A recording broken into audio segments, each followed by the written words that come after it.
2부가 돌아왔습니다. 오늘의 별책부록 주제는 중독의 이모저모입니다. 네, 1부에서는 알코올 중독에 대한 이야기를 나눠봤는데요. 2부에서는 좀 더 다양한 중독에 대한 이야기를 나눠보려고 합니다. 유리쌤은 4대 중독에 대해서 알고 계세요? 아유, 그럼요. 또 정신건강 전문 요원이기 때문에 또 기본 소양으로다가 알고 있죠. 역시. 네, 그래서 보건복지부에서는 알코올, 마약, 도박, 그 다음에 인터넷, 스마트폰을 이제 4대 중독으로 분류하고 있어요. 근데 하지만 이제 4대 중독 말고도 막 무슨 중독이다 이런 명칭들을 좀 여러분들 많이 들어보셨을 것 같아요. 역시 정확하시네요. 그럼요. 네, 이 정신건강 실태조사 라고 5년마다 이제 국가에서 시행하는 조사에서는 니코틴 중독을 포함해서 유병률을 조사하고 있고요. 또 흔하게는 저희가 이제 주변에서 뭐 일 중독이다, 쇼핑 중독, 탄수화물 중독, 카페인 중독, 운동 중독, 성형 중독 이렇게 행위나 물질과 관련된 중독들을 언론 보도에서도 볼 수 있고 또 TV 프로그램에서도 자주 언급하기도 하고 일상적으로도 많이 사용하는 것들을 볼 수가 있어요. 맞아요. 그래서 이렇게 공식적인 진단 범주 외에도 이렇게 사회적으로 몰입되는 패턴에 따라서 이렇게 연구가 되어지거나 또 문화적으로 인지되는 중독들까지 참 다양한 것 같기는 해요. 혹시 영란쌤은 중독 있으신 게 있으세요? 저는 아까 이제 좀 중독에 좀 쉽게 이게 좀 취약한 유전인자가 있다 했잖아요. 네. 그래서 되도록이면 좀 그런 걸 안 하는 편인데, 중독, 최근에는 주변에서 운동 중독을 많이들 얘기를 하셨어요.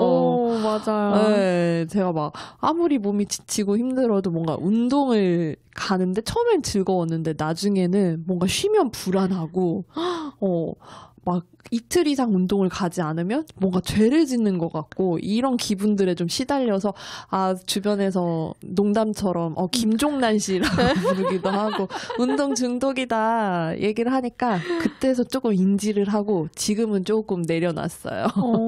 그러시구나. 네, 회복해가고 있습니다. 그래도 또 건강한 쪽으로 중독이 되신 것 같아요. 다행히도요. 네. 네. 네, 그리고 이 중독의 메커니즘이 좀 그렇다라고 말씀을 드렸죠, 아까 1부에서. 네. 이런 좋다라는 느낌을 느끼고 뭔가 다시 해야겠다, 하고 싶다라는 동기가 생기는 것이 이 중독의 메커니즘이라고 해요. 그래서 어떤 행위나 물질의 종류보다는 이 메커니즘으로 인해서 뇌 기능의 변화가 있었다. 라고 하면 중독이라고 볼 수가 있어요. 그래서 이 중독의 무서움은 이렇게 한번 변화된 뇌의 기능이 다시 원상태로 되돌리는 게 굉장히 어렵다라는 거예요. 네, 그래서 이러한 개념을 가소성이라고 이야기도 하는데요. 요즘 특히 이 청소년 도박이랑 또 마약 문제가 특히 대두되고 있어요. 그래서 2024년에 실시된 이 청소년 도박 실태 조사에서는 청소년 4.3%가 도박을 접해봤다고 하고요. 또 2024년 법무부 통계에서는 마약류 사범이 10명 중 6명 이상이 20대에서 30대 청년이라고도 해요. 네, 이렇게 중독에 노출되는 연령이 점점 저연령화되고 있는 것이 최근에 좀 중독에서 주목하고 있는 문제이면서 또 저희가 안타깝게 생각하는 부분이에요. 이 중독이라는 질환이 초기의 재발률이 굉장히 높다라는 연구들이 많거든요. 그래서 한참 이 사회적인 활동을 시작하는 시기에 중독 질환이 발생이 되게 되면 계속 재발률도 높다 보니 이후에 이루어질 생애 주기에 이런 과정들에도 영향을 많이 미치게 되거든요. 그래서 이 중독은 예방을 해서 생기지 않도록 하는 것이 가장 좋은 방법이라고 하고요. 그다음에 혹시 이제 발병했다면 재발하지 않도록 초기에 이런 집중적인 치료를 받도록 하는 것이 중요하다라고 전문가들이 이야기를 하고 있어요. 네. 그래서 1부에서도 저희가 이야기를 나눴지만 이 중독에 대한 인식이 아직까지는 좀 개인의 문제로 여겨지는 경향이 있잖아요.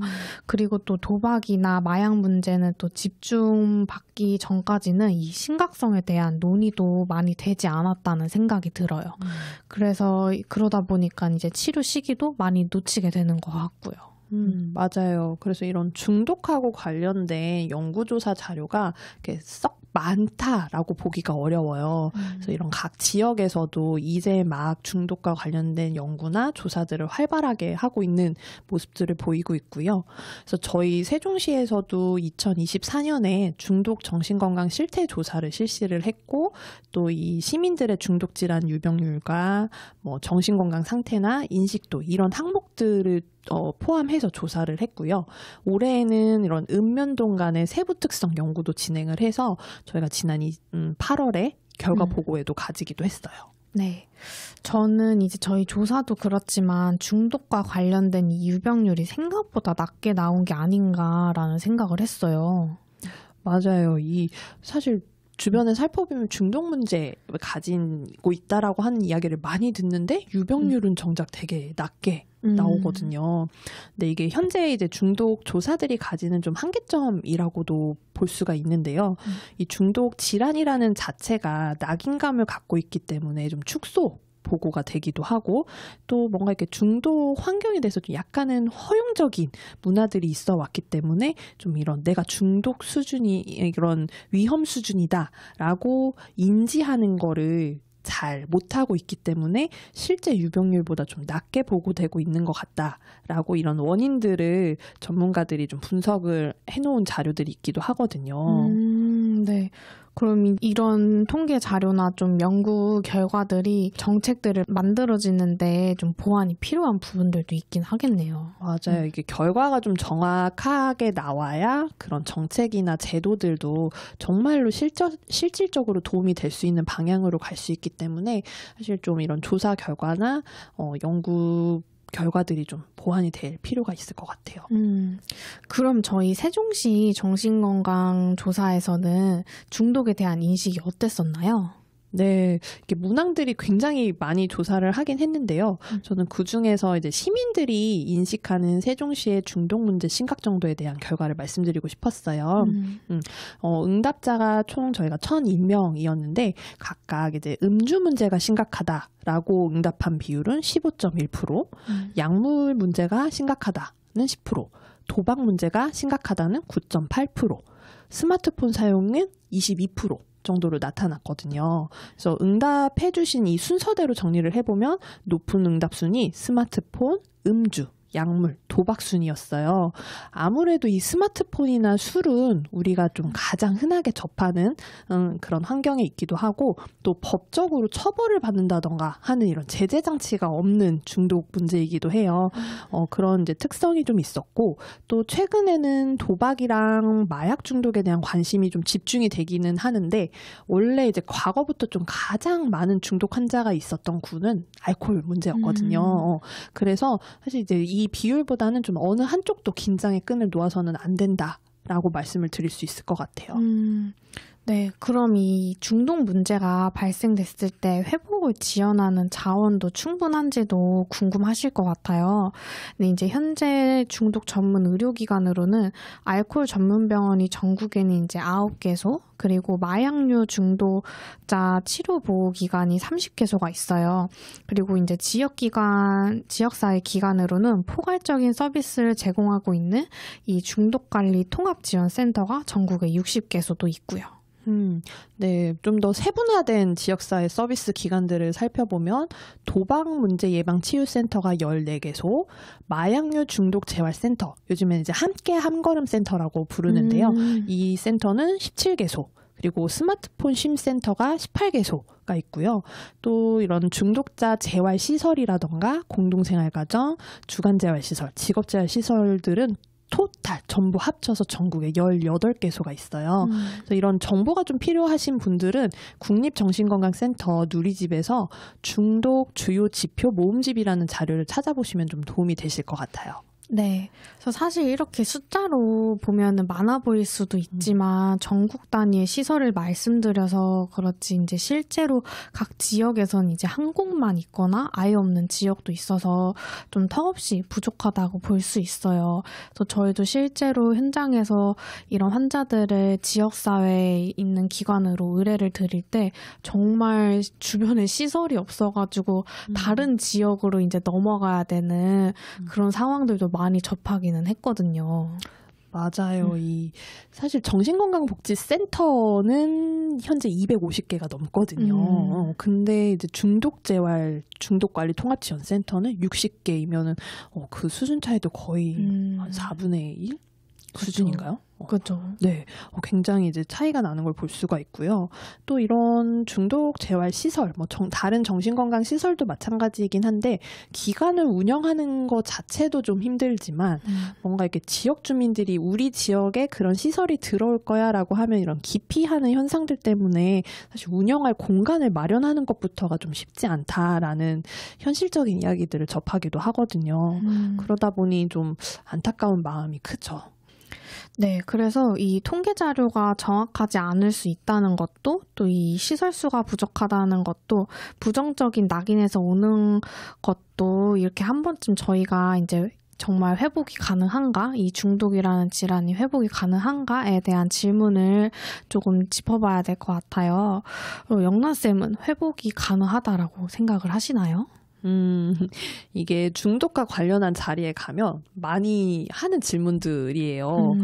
그래서 저는 일단 먼저는 가능하다라고 말씀을 드리고 싶어요. 그래서 저도 제가 처음 중독 관련한 교육을 받았을 때 그 질문을 받고 되게 당황했었어요. 왜냐하면 이제 저는 이제 어쨌든 전문가로서 활동을 하고 있다라고 생각을 했는데 저도 모르는 무의식에 이 중독자에 대한 편견이 있었다 봐요. 그래서 선뜻 회복을 믿는다라는 답이 나오지가 않는 거예요. 그래서 그러면 저는 회복을 믿지도 않으면서 이런 중독자들과 함께 가는 길을 선택하려고 했었나? 라는 이 생각 때문에 너무 당황스러웠던 거예요. 근데 그때 이 강사님께서 우리가 회복을 믿지 못하는 이유는 이런 회복자들을 만나보지 못했기 때문이다 라는 말씀을 하셨거든요. 근데 그 이후에 다행히도 저는 좀 짧은 기간이기는 했지만 중독재활 시설에 있으면서 이런 회복자분들을 만나게 됐었고 그러면서 이런 회복이 가능하구나 라는 믿음을 좀 갖게 됐던 것 같아요. 그럼 유리쌤 생각은 어떠세요? 저는 이제 사실 알코올 중독 환자분들을 병원에서만 이제 보기는 했었어요. 그래서 이제 그분들은 어쨌든 병원에서 회복 중이신 분들이셨기 때문에 저는 그래도 이분들이 지금 잘 회복하고 있으니까 나가서도 잘 회복하실 수 있지 않을까라고 저는 이제 생각을 했는데 주변에서 또 워낙 이 알코올 중독은 회복이 정말 쉽지 않다라는 말을 되게 많이 들어서 저는 오히려 주변 사람들의 말 때문에 그런 편견을 가지게 됐었거든요. 제가 직접 경험한 사례보다는. 근데 저는 이제 오늘 저희가 1부에서 추천드렸던 이 책을 읽으면서도 사람이 이렇게 당연히 변할 수 있고 주변에서 이렇게 돕는 기관들이 있다면은 당연히 중독자들도 새로운 삶을 다시 살 수 있지 않을까라고 좀 생각을 했던 것 같아요. 맞아요. 저희가 계속 강조했던 게 개인의 의지 문제가 아니라고 말씀을 드렸잖아요. 그렇기 때문에 이걸 오롯이 개인이 혼자 하게 두는 것보다는 이런 지역이나 어떤 도와드릴 수 있는 자원들이 많이 생겨야 되는 게 가장 좀 중요하다라고 말씀드리고 싶어요. 네. 또 일부에서 소개해드린 내용이기도 했는데 저는 회복자분들이 자기소개 멘트 하는 게 되게 인상적이기도 했었거든요. 맞아요. 저는 알코올 중독자 땡땡땡입니다. 말씀하시는 거 맞죠? 맞아요. 네. 저는 이 멘트가 어떤 나의 약점을 만천하에 이제 공개한다라는 느낌이 들어서 처음 이제 회복자분들 모임에 나갔을 때 나는 알코올 중독자 누구누구입니다라는 멘트를 처음 듣고 너무 깜짝 놀라서 심장이 진짜 쿵 떨어지는 느낌이 들었었거든요. 그죠. 되게 충격적이었어요. 자기의 병명을 이렇게 드러내고 하는 게 저도 되게 조금 신기하게 느껴졌던 것 같아요. 또 이제 저는 중독 모임에 참여해 본 경험도 없어가지고 좀 그런 모습이 상상이 더 안 가는 것 같기도 해요. 저도 뭐 경험이 많지는 않은데 이게 들을 때마다 뭔가 이렇게 생경한 느낌도 들고 또 그것과 함께는 존경하는 마음도 좀 들게 되더라고요. 그래서 굳이 회복 중인데 나를 중독자라고 이렇게 이야기하는 이유가 뭘까? 그래서 감히 좀 짐작을 해보자면 온전히 나의 모든 모습을 수용하고 오만하지 않겠다라는 의지가 담겨있는 인사였다. 라는 생각이 이제 좀 드는 것 같아요. 그래서 실제로 이 소개 멘트는 AA라는 익명의 알코올 중독자 모임의 핵심 철학이 담긴 전통에서 왔다고 하거든요. 그래서 12단계 치료의 또 1단계에서 이야기하는 시인과도 좀 상통하는 부분이 있다라고 볼 수 있을 것 같아요. 네. 그럼 이야기가 나온 김에 또 중독에서 중요한 이 회복 요소들에 대해도 좀 소개를 해드릴까요? 네, 저희가 또 대표적인 부분들만 좀 꼭꼭 집어서 소개를 드려볼까 해요. 네. 그럼 먼저 AA라고 하는 익명의 알코올 중독자들이라고 하는 전 세계적인 자조 모임인데요. 이 AA는 알코올뿐만이 아니라 GA라고 하는 단도박 모임, NA라고 하는 단약 모임도 있어요. 그래서 네. 이런 부분도 같이 참고를 해주시면 좋을 것 같고요. AA는 술을 끊고자 하는 사람들은 누구나 멤버가 될 수 있고 또 서로 간의 경험과 도움으로 회복해 나가는 공동체라고 이해해 주시면 돼요. 네. 어떤 구조적인 프로그램을 의미하는 것이 아니고 정말 이 자주적인 모임인 거네요. 맞아요. 그래서 이 AA에는 어떤 특정 군들이 있는 게 아니라 좀 다양한 치료 단계에 있는 회복자분들이 모두 함께 모이시거든요. 그래서 이렇게 회복자분들로 구성된 자조 모임이고 회복 메시지를 전달하기 위해서 온라인으로도 활동을 하시고 오프라인으로도 굉장히 활발하게 활동을 하고 계세요. 그래서 모임에서는 음주를 하지 않고 살아가는 방법도 공유를 하시고 또 이렇게 성공적으로 단주 생활을 하고 계신 회복자 선배님들이 또 계시잖아요. 그런 분들을 보면서 뭔가 이렇게 동기를 강화할 수 있는 계기도 되고 있다고 해요. 네. 그래서 시간 관계상 이렇게 짧게 소개해드리고 있기 때문에 꼭 누리집을 한번 참고해 보시면 좋을 것 같고요. 저는 이 중독에서 12단계도 정말 좀 많이 들어봤어요. 다른 정신건강 서비스 프로그램과는 또 어떤 점이 다른가요? 네, 이 12단계, 12전통은 AA의 성서라고 불리기도 해요. 그래서 단순히 술을 끊는 것뿐만이 아니라 어떤 이 삶의 전반적인 태도를 바꾸어 나가는 지침으로 이렇게 여겨지거든요. 그래서 먼저 1단계부터 나의 무력함을 인정하는 것을 시작으로 해서 각 단계마다 좀 내 삶을 재정립할 수 있도록 점검하는 질문들과 원칙들을 제시해주고 있어요. 저희가 이 구구절절해서 소개해 드리려고 이제 조금씩 공부를 해봤잖아요. 그쵸. 그래서 우리나라의 이 한광수 원장님께서 번역해서 출간하신 편하게 따라하는 12단계라는 책을 참고서로 봤는데요. 내용이 중독에 국한되지 않고 좀 철학적이라는 생각을 하면서 봤던 것 같아요. 또 어렵기도 하고요. 맞아요.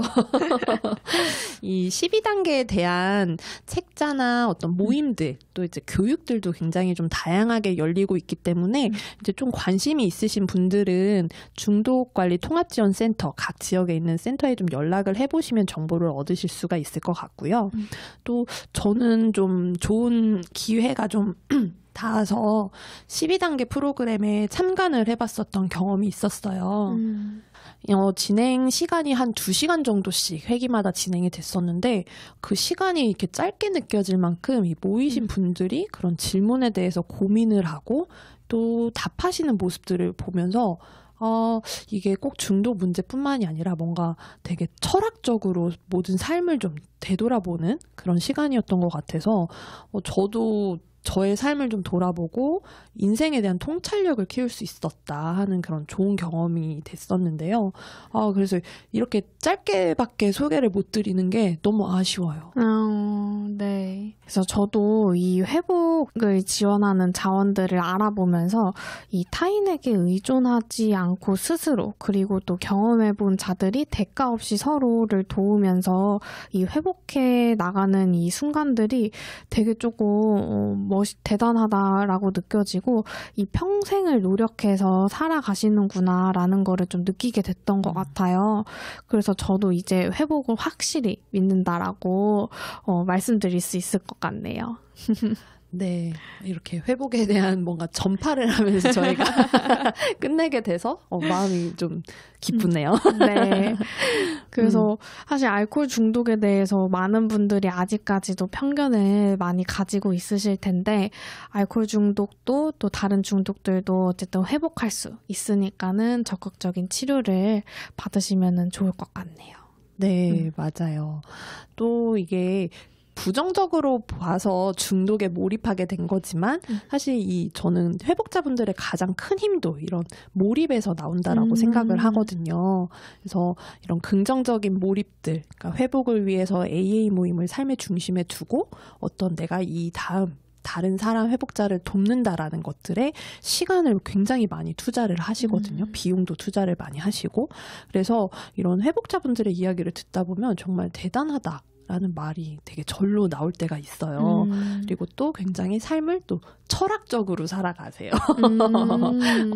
그래서 되게 이런 중독에 대해서 너무 나쁜 시선보다는 또 처벌하고자 하는 시선보다는 좀 더 서로 돕고자 하는 시선, 회복을 지원하는 시선으로 바뀌어가는 시간들이 되면은 참 좋겠다라는 생각을 했습니다. 네.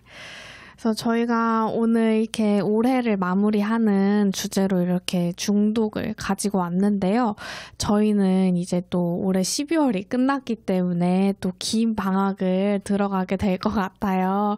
그래서 저희 꼭 잊지 마시고 내년에도 저희는 돌아올 테니까는 그때까지 기다려주시면 감사하겠습니다.